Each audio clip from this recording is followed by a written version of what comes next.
대한민국 인구는 코로나19 팬데믹이 창궐하기 직전인 2019년 11월 정점을 찍고 줄곧 감소하는 추세입니다. 이 기간 동안 감소한 인구는 총 67만 5,702명, 전체 인구의 무려 1.3%가 넘는 수치입니다. 이 수치는 서울에서 가장 인구가 많은 송파구, 충남 최대 도시인 천안시, 제주시와 서귀포시를 합한 제주도 전체 인구의 각 맞먹는 수치입니다. 이런 대도시 하나가 5년 만에 통째로 사라진 것과 다름이 없습니다. 이 인구 감소 추세는 저출산 영향으로 당분간 지속될 가능성이 높은데, 이런 시국에도 같은 기간 오히려 인구가 크게 늘어났고 앞으로도 인구가 늘어날 수밖에 없는 도시들이 있습니다. 오늘은 전국 235개 시군구 중에서 최근 5년간 인구가 지속적으로 늘고 있는 상위 10개 도시를 찾아봤습니다. 고개가 끄덕여지는 도시가 있는 반면 전혀 의외였던 도시도 있었습니다.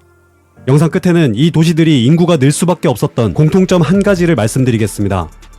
앞으로 대한민국에서 끝까지 살아남을 곳은 어디인지 지금 바로 확인해보겠습니다. 지난 5년간 전국에서 가장 인구가 크게 늘어난 12도시는 경기도 서부에 있는 김포시입니다. 5년 전 44만 5천 명이었던 인구가 지난달 48만 5천 명을 넘으면서 총 3만 9천 명이 증가했습니다. 매월 평균 600명이 넘는 인구가 꾸준히 늘어난 셈입니다. 김포시는 최근 3년보다 그 이전인 2011년까지 인구가 크게 늘었는데, 당시 서울 수도권 부동산의 상승기 막바지에 접어든 기간이어서 비교적 집값이 저렴한 김포시로 젊은 세대들의 유입이 크게 늘었다고 해석할 수 있습니다. 게다가 2019년 9월 28일 김포 골드라인 개통으로 서울 접근성이 개선된 영향도 있겠습니다. 경기도이지만 정치권에서 서울 편입 공약을 내걸 정도로 입김이 세진 지역, 김포시가 전국에서 인구가 가장 크게 늘어난 도시 10위를 차지했습니다. 다음 9위 도시는 서울 동부에 있는 강동구입니다. 5년 전 45만 5천 명이었던 인구가 지난달 49만 6천 명을 넘으면서 총 4만 1천 명 이상 증가했습니다. 매월 평균 688명 인구가 꾸준히 늘어난 도시입니다. 서울은 2015년 인구수 1,000만을 깨고 10년간 꾸준히 인구가 감소하는 추세인데 반해 강동구는 고덕 강일지구 개발과 둔촌주공 재건축, 올림픽파크 포레온 같은 대규모 재건축 재개발이 있었고 주거 환경이 크게 좋아졌습니다. 서울 동남권 수요를 흡수하고 있는 강동구가 전국에서 인구가 가장 크게 늘어난 도시 9위를 차지했습니다. 이어서 8위는 충남 아산시입니다. 2020년 인구 31만 3천 명에서 지난 4월 인구 35만 6천 명을 넘으면서 총 4만 3천 명 넘게 인구가 늘었습니다. 이 작은 도시에 매월 평균 720명 인구가 꾸준히 유입된 겁니다. 아산은 경부선 라인의 천안시와 생활권을 공유하는 도시입니다. 이 두 도시를 합한 인구는 100만이 넘는데, 둘 사이에 있는 산업단지에 삼성 SDI, 삼성 디스플레이 같은 양질의 일자리가 있고, 서울로 가는 수도권 1호선과 KTX, SRT를 이용할 수 있는 천안아산역 역시 행정구역상 아산시 배방읍에 소재합니다. 이곳은 향후 GTX-C도 정차할 예정이어서 수도권 출퇴근 수요가 더 늘어날 수 있습니다.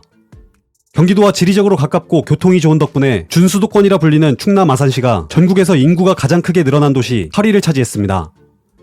다음 7위 발표 전 잠시만요. 이거 모르면 진짜 손해예요. 카드에서도 현금 캐시백을 최대 17만원 더 받을 수 있습니다. 이왕 카드 쓸 거 현금 받고 쓰면 좋은데요. 아정당 홈페이지에서 1분이면 신청 가능해서 진짜 편합니다. 게다가 약정 끝난 인터넷, 정수기도 가만히 두면 최대 128만원 손해예요. 인터넷 TV 최대 48만원, 정수기 최대 30만원, 휴대폰 전환지원금 최대 50만원까지 약정 끝날 때마다 꼬박꼬박 받을 수 있습니다.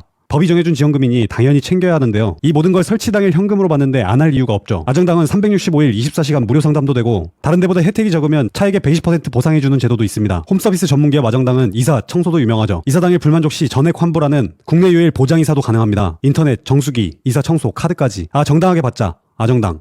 계속해서 전국에서 가장 인구가 크게 늘어난 도시 7위는 세종시입니다. 2020년 인구 34만 5천 명에서 지난 4월 인구 39만 명을 넘으면서 총 4만 6천 명이 넘는 인구가 늘었습니다. 매달 평균적으로 780명 인구가 꾸준히 늘어난 셈입니다. 세종시는 충청남도와 북도 사이에 위치하면서 대전과 접해 있는 지역입니다. 정부 세종청사가 있는 어진동과 호수공원을 가까이 두고 있는 나성동이 핵심 입지입니다. 노후된 대전과 청주, 충청도를 대체할 계획도시로 개발됐고, 선거철마다 행정수도 이전 이슈가 나오기도 합니다. 지금의 대권 주자들도 지방 분권을 위해 중앙행정기관을 세종으로 이전하는 공약을 걸면서 얼마 전 세종 아파트의 매매가 변동률이 큰 폭으로 오르기도 했습니다.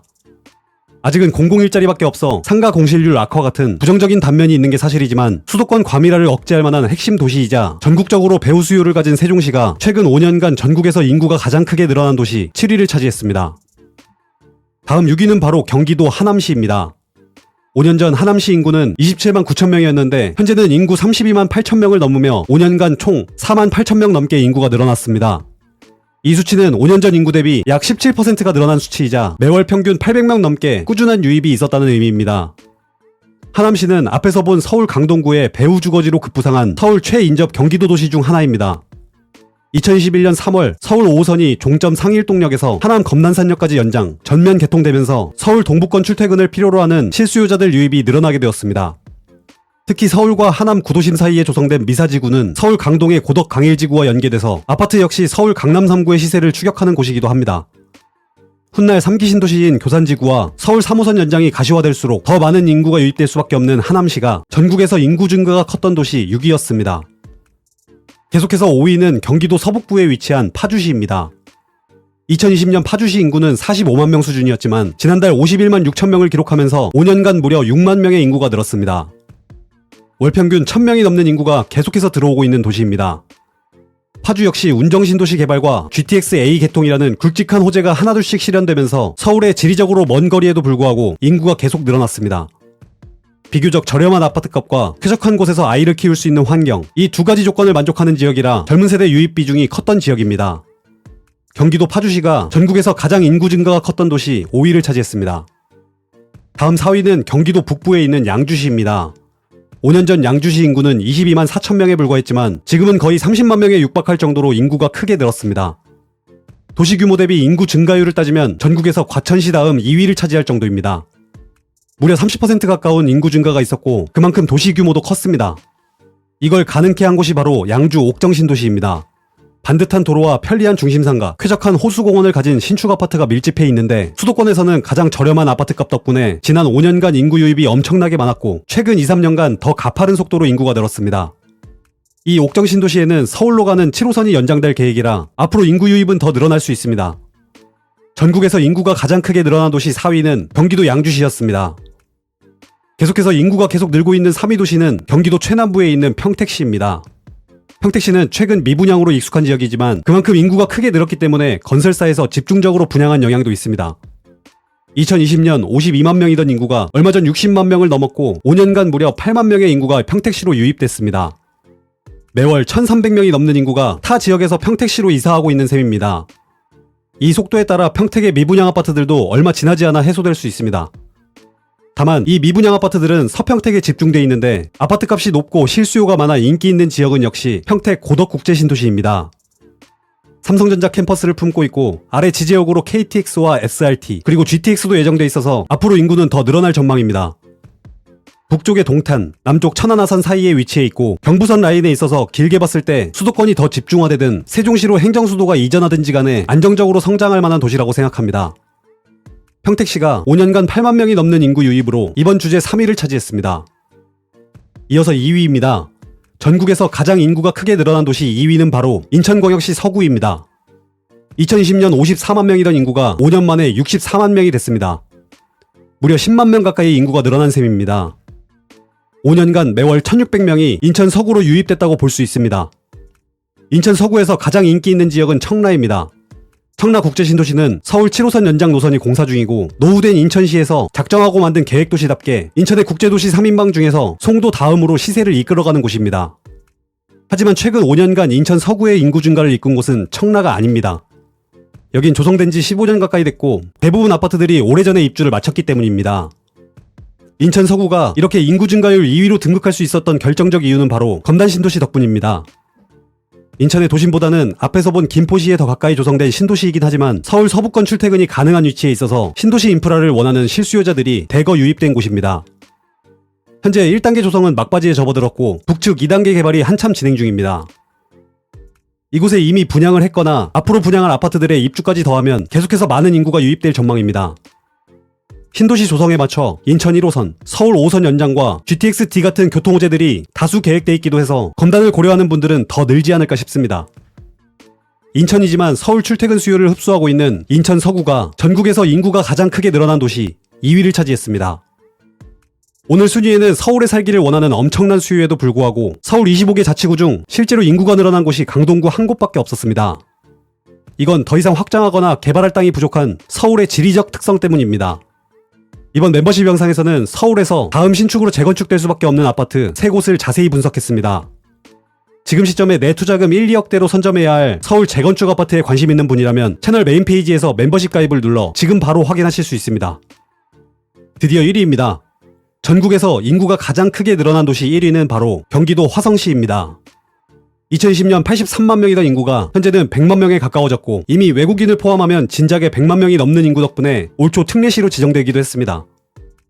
국내 인구만 쳤을 때 5년간 총 14만 5천 명이 증가해 월 평균 2,400명이 넘는 인구가 매월 화성시로 유입되고 있었습니다. 화성시는 2001년 3월 화성군에서 처음으로 시 승격이 됐는데 당시 인구는 20만 명 정도였다고 합니다. 이제는 어엿한 100만 도시가 되어 곧 4개 권역으로 분구가 될 예정이고 가장 인구가 밀집해 살고 있는 곳은 인구 41만이 살고 있는 동탄 신도시입니다. 2020년 미국 CNN이 보도한 맥킨지 선정 세계 7대 부자 도시에도 아산시와 함께 이름을 올렸던 화성시가 전국에서 인구가 가장 크게 늘어난 도시 1위를 차지했습니다. 오늘 본 지역들은 최근 5년간 전국에서 인구가 가장 크게 늘었던 상위 10개 도시였습니다. 그런데 사실 이곳은 이렇게 인구가 크게 늘 것이 어느 정도 예측 가능한 상황이었습니다. 이게 무슨 말인지 결론부터 말씀드리겠습니다. 과거 5년간 인구가 크게 늘었던 도시의 공통점 한 가지는 바로 신축 아파트의 공급이 많았던 도시라는 겁니다. 기존에 계획돼 있던 대규모 택지 개발이나 신도시 조성이 완성돼가면서 완공된 신축 아파트들이 실제로 이사를 들어갈 수 있는 상태, 즉 입주 물량이 많았다는 공통점이 있습니다.